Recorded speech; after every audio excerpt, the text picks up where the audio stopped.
Somewhere out there, a plumber just fixed a burst pipe, saved a family from a flooded kitchen, and then went home and posted a blurry photo of a wrench on Facebook with the caption, "We do plumbing," and wondered why the phone wasn't ringing.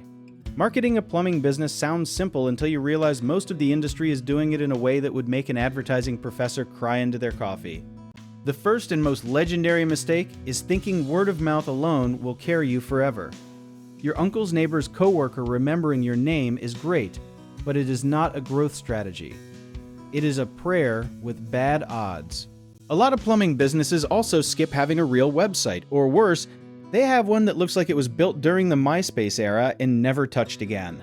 If someone lands on your site at 2 in the morning with water spraying across their ceiling, and your phone number takes 4 clicks to find, they are already calling your competitor. Here is something wild. Most plumbers do not ask for reviews, and then they are genuinely confused when they have 3 stars and a complaint about being a little late as their entire online reputation. Reviews are basically digital word of mouth, and Google treats them like gold, so not collecting them aggressively is like leaving money on a wet bathroom floor. Speaking of Google, a shockingly large number of plumbing businesses have never claimed their Google Business Profile, which is the free tool that puts you on the map. Literally. Not having it set up is like hanging your shingle inside a closet and hoping customers develop psychic abilities. Then there is the messaging problem, which is maybe the sneakiest mistake of all. Every plumber says some version of fast, reliable, affordable, which is the marketing equivalent of saying your personality is nice on a first date, technically true, but telling absolutely nobody anything useful. What actually makes you different? Maybe you answer calls on weekends, maybe you show up in a clean truck with a uniformed crew, maybe you guarantee your work in writing. Those are real things people care about, and if you are not saying them loudly, you are invisible. Your competition is also saying reliable, so the plumber who explains the why behind their service is the one who actually gets remembered. Paid advertising is another area where plumbing businesses tend to light their budget on fire without meaning to. Running Google ads without tracking which calls or form fills come from those ads is basically throwing a dart blindfolded in a room where you are not even sure the dartboard exists. Social media is its own comedy of errors. Some shops post nothing for 6 months, then suddenly upload a 7-photo dump of pipe fittings with no context, no caption, and no call to action. Social media for a service business is not about going viral. It is about showing up consistently so that when someone in your area needs a plumber, your name feels familiar. A mistake that does not get talked about enough is ignoring past customers completely after the job is done.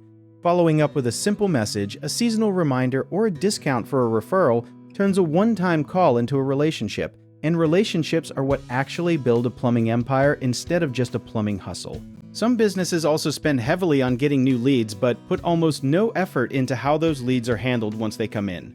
If someone fills out a contact form and nobody responds for 24 hours, that lead did not fail, the follow-up did, and there is a massive difference between those two things. Email marketing sounds old-fashioned until you realize a well-timed message about winterizing pipes sent to your existing customer list in October can fill your schedule for an entire month without spending a single dollar on ads. Most plumbing businesses have a list of past customers sitting completely dormant, which is genuinely one of the most underused assets in the trades. There's also a tendency to market only when business is slow, which creates this exhausting feast or famine cycle that burns out business owners faster than any actual plumbing job could. The companies that stay consistently busy are the ones that market even when the calendar looks full, because they are building momentum instead of just chasing it. The good news is that none of these mistakes are permanent, and fixing your marketing is honestly a lot easier than fixing a main sewer line on a holiday weekend. Most of these changes are about consistency, clarity, and just showing up like a professional everywhere your customers are looking, which you already do on the job, so the mindset is already there.